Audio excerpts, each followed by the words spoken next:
सुहानी गुप्ता पत्रकारिता एवं जनसंचार विभाग और ट्रांसलेशन क्लब की ओर से आपके समक्ष एक कविता प्रस्तुत करूंगी जो कि रामधारी सिंह दिनकर जी ने लिखी है, जिसका उन्होंने दिया था रह जाता कोई अर्थ नहीं।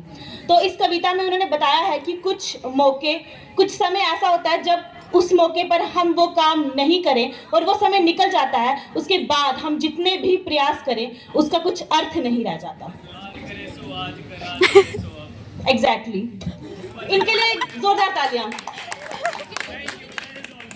तो इस कविता का डोगरी अनुवाद कुछ इस प्रकार है। जदू अंदर दा मन जीवन दे संघर्षे कन्ने त्रुटि आंदा ता सुखे दा समंदर दा रही आंदा कोई मुल नहीं। जदू फसल सुकी जांदी है ते तिनका तिनका किर आंदी फिर बरखा दे आने दा रही आंदा कोई मुल नहीं। रिश्ता चाहे जो होवे वा दुखे च कोई कन्ने नहीं, ओदे सुख विच शामिल होने दा रह जांदा कोई मुल नहीं।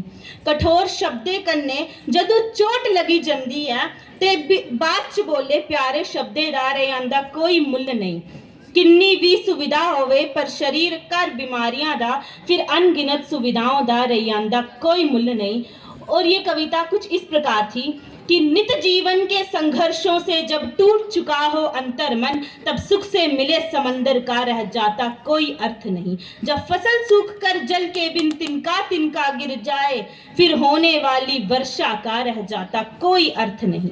संबंध कोई भी हो लेकिन यदि दुख में साथ न दे अपना, संबंध कोई भी हो लेकिन यदि दुख में साथ न दे अपना, फिर सुख में उन संबंधों का रह जाता कोई अर्थ नहीं। मन कटवानी से आहत हो भीतर से छलनी हो जाए, मन कटवानी से आहत हो भीतर से छलनी हो जाए, फिर बाद प्रिय वचनों का रह जाता कोई अर्थ नहीं।